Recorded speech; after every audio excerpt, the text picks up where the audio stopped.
একদিন শখ করে নরক দেখতে চাইলাম।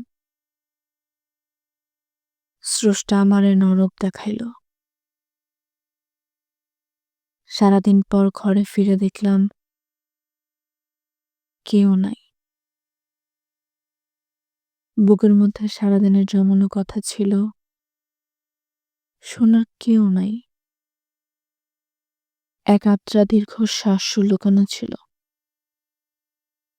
খেয়াল করার কেউ নাই। দু চোখে ভীষণ ক্লান্তি ছিল,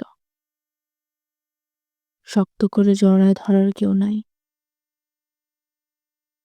স্রষ্টা আমারে নরক দেখাইল।